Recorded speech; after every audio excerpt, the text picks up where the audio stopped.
दोस्तों नर्सरी से हम कोई भी प्लांट खरीद कर लाते हैं तो उसकी मिट्टी किस तरह की होनी चाहिए, रिपोर्टिंग का सही समय क्या होना चाहिए, रिपोर्टिंग करते समय क्या क्या सावधानियां बरतनी चाहिए जिससे कि हमारा प्लांट कभी भी ख़राब ना हो, मरे नहीं। क्योंकि अक्सर लोगों की शिकायत ये होती है कि हम नर्सरी से कोई प्लांट खरीद कर लाते हैं, वो प्लांट काफ़ी दिन तो हेल्दी रहता है, हरा भरा रहता है, लेकिन अचानक से वो प्लांट सूखने लगता है, मरने लगता है। तो उसके क्या कारण है और क्या क्या गलतियाँ हम करते हैं, तो आज की वीडियो में सारी बातें बताने वाली। तो वीडियो स्टार्ट करते हैं। नमस्कार दोस्तों, हम नर्सरी जाते हैं और बड़े मन से हम कोई भी हेल्दी और सुंदर सा प्लांट खरीद कर ले आते हैं, घर लाकर लगा भी लेते हैं। कुछ दिन तक तो प्लांट काफ़ी हरा भरा हेल्दी रहता है, लेकिन अचानक से वो प्लांट मरने लगता है, सूखने लगता है। तो सबसे जो बड़ी गलती हम करते हैं कि उसकी मिट्टी में करते हैं। रिपोर्टिंग करते टाइम हमें किस तरह की मिट्टी हमें बनानी चाहिए, क्योंकि हेल्दी मिट्टी ही हेल्दी पौधा बनाती है। अगर हमारी मिट्टी हेल्दी रहेगी तो हमारा प्लांट भी हेल्दी रहेगा। तो किस तरह की हमें मिट्टी बनानी है और किस किस टाइम उसको रिपोर्ट करना चाहिए, ये सारी बातें आज की वीडियो में बताने वाली हूँ। कुछ गलतियाँ हम करते हैं जिससे कि हमारा प्लांट वो ख़राब होने लगता है, मरने लगता है। कुछ दिन पहले मैं भी कुछ प्लांट नर्सरी से खरीद कर लाई थी, देखिए करीब आज से 7 से 8 दिन पहले दोस्तों। और उसके लिए आज मैंने मिट्टी भी बहुत ही अच्छे से प्रिपेयर कर ली है। तो सबसे बड़ी गलती हम ये करते हैं कि हम प्लांट को लाकर तुरंत लगा लेते हैं, लेकिन ऐसा हमें नहीं करना है। कम से कम 7 से 8 दिन बाद ही हमें रिपोर्ट करना है। और मिट्टी हमें किस तरह की बनानी चाहिए, मेन फोकस हम उसी पे करते हैं दोस्तों। तो मिट्टी में देखिए मैंने है ना 60% गार्डन सॉइल ली है और 20% मैंने कंपोस्ट लिया है और 20% ही मैंने बालू लिया है। ये एक वेल ड्रेन मिट्टी बनेगी, जिससे हमारे मिट्टी बहुत ही बढ़िया एक हेल्दी मिट्टी बनकर तैयार होगी। और जो गमले हैं, किस तरह के हमें गमले लेने, प्लांट के हिसाब से हमें गमले लेने हैं। अगर हमारा प्लांट छोटा है तो छोटा गमला लेना है। अगर उस प्लांट की ग्रोथ काफ़ी अच्छी होने वाली तो उसके लिए उस प्लांट के हिसाब से हमें गमला लेना है। और किस तरह के गमले लेने हैं वो सारी बातें बताने वाली दोस्तों। तो ये देखिए मैं 3 प्लांट खरीद के लाई थी, जिसके एरिका पाम है, क्रूटोन है और एक स्नेक प्लांट है। और तीनों ही आज मैं रिपोर्ट करके बताऊँगी। और किस तरह की मिट्टी मैं बनाऊँगी वो भी मैं बताने वाली दोस्तों। तो इस तरह से देखिए मैंने 60% मिट्टी ली है, जो नॉर्मल हमारी गार्डन सॉइल ली है ना, होती है ना, वो लिया है। और 20% मैंने बालू लिया है, रेत जिसे बोलते हैं।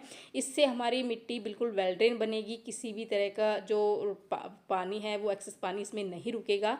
और 20% ही मैंने कंपोस्ट लिया है। कंपोस्ट आप कोई भी ले सकते हैं, आप वर्मी कंपोस्ट ले सकते हैं या फिर सड़ी हुई गोबर की खाद ले सकते हैं।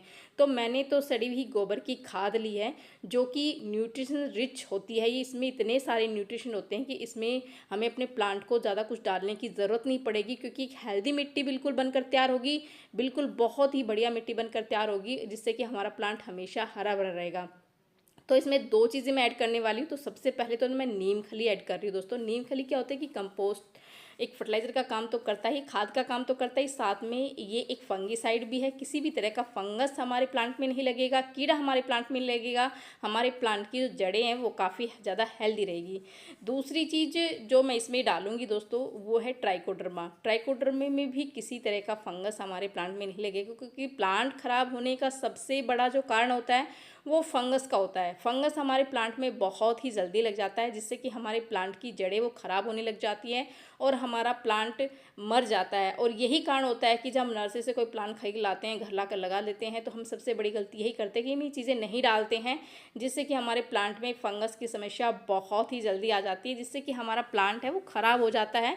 और यही एक कारण होता है। तो देखिए ट्राइकोडर्मा है बहुत ही बढ़िया एक जो ऑर्गेनिक है, वो है ऑर्गेनिक इसे बोलेंगे। और ये किसी भी तरह का केमिकल इसमें नहीं है, बिल्कुल ऑर्गेनिक है। और ये क्या होता है कि किसी भी तरह का फंगस हमारे प्लांट में नहीं लगने देते, जिससे कि हमारी ये मिट्टी जो मैं बना रही हूँ बिल्कुल बहुत ही हेल्दी मिट्टी हमारी बनकर तैयार होगी। इसमें मैंने गार्डन सॉइल, वर्मी कंपोस्ट, बालू का इस्तेमाल किया है मैंने, और मैंने नीम खली का इस्तेमाल किया है, और ट्राइकोडर्मा। ये सारी चीज़ें मैंने अच्छे से मिक्स कर ली। अगर आपके पास कोकोपीट है तो आप वो भी डाल सकते हैं, लेकिन मेरे पास कोकोपीट नहीं है और ना ही मैं कभी डालती हूँ, जिससे इसके बावजूद भी मेरे प्लांट काफ़ी ज़्यादा हेल्दी रहते हैं और खूब अच्छे भरे हरे भरे चलते हैं, काफ़ी अच्छी ग्रोथ भी होती है इसी मिट्टी में। इसी तरह की मिट्टी मैं बनाती हूँ हमेशा, जिससे कि मेरे प्लांट काफ़ी अच्छी ग्रोथ पे रहते हैं दोस्तों। तो देखिए मिट्टी मैंने बना ली है, और मिट्टी बनाने के बाद अब बात करते हैं रिपोर्टिंग की, किस तरह से रिपोर्ट करेंगे। लेकिन उससे पहले हम गमला किस तरह से हमें लेना है। तो देखिए ये मैं जो ले रही हूँ ये 12 इंची गमला है, और इसमें मैं एरिका पाम लगाने वाली हूँ। और सबसे मेन जो है इसमें ड्रेनेज जो होल है वो होना बहुत ही ज़रूरी है। ड्रेनेज होल होना बहुत ही ज़रूरी है। अगर आपका बड़ा गमला है तो आप 2 से 3 ड्रेनेज होल इसमें कर सकते हैं, लेकिन मैंने काफ़ी बड़ा इसमें ड्रेनेज होल ये एक ही किया हुआ है। और ये देखिए, और इसको हम कवर कर देंगे ताकि जो मिट्टी हम इसमें डालें वो बाहर ना निकले। और इस तरह से कवर करने के बाद हम इसमें मिट्टी डाल देंगे दोस्तों। तो इस तरह से मिट्टी डालने के बाद हम आधे से आधा इसको फिल करेंगे, उसके बाद हम अपना प्लांट इसको रिपोर्ट करेंगे। तो मैं एरिका पाम इसमें लगा रही हूँ। एरिका पाम काफ़ी ज़्यादा उस पर बुसी हो जाता है तो इसकी जड़ें काफ़ी फैलती है, इसलिए मैंने थोड़ा इसके लिए बड़ा गमला लिया है।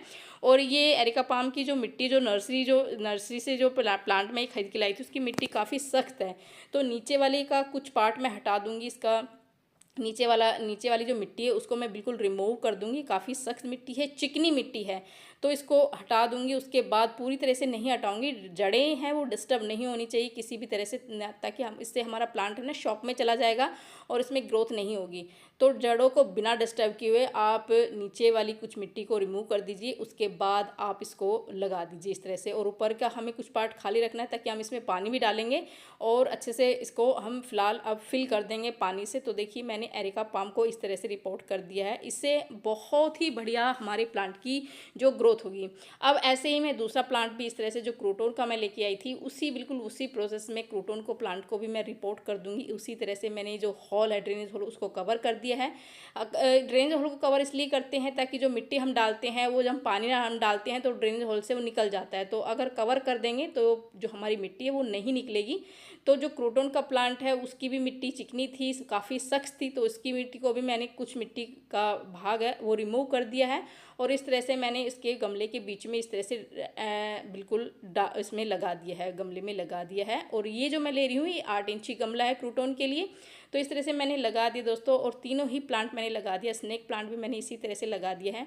इस तरह की मिट्टी अगर हम लगाएंगे और नर्सरी से लाने के बाद आप तुरंत प्लांट को रिपोर्ट ना करें, आप कम से कम 7 से 8 दिन उसी माहौल में, जो घर का माहौल है उसी इन्वायरमेंट में उसको रहने दें।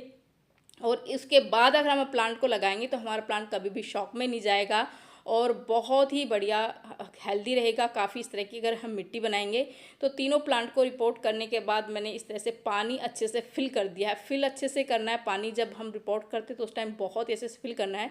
जब दूसरी बार हम पानी देंगे तो पानी, जब मिट्टी हमारी सूख जाए तभी पानी देंगे दोस्तों। दूसरा ये है कि रिपोर्टिंग हमेशा शाम के टाइम करें, दोपहर के टाइम नहीं करनी है, ना ही सुबह के टाइम करनी है। और शाम के टाइम हम करेंगे तो जो रात का है वो उसमें थोड़ा जड़ों को सेट करने का टाइम मिल जाएगा। अगर इन चीज़ों का हम ध्यान रखेंगे तो हमारी जो प्लांट है वो हेल्दी रहेंगे, हमेशा हरे भरे रहेंगे।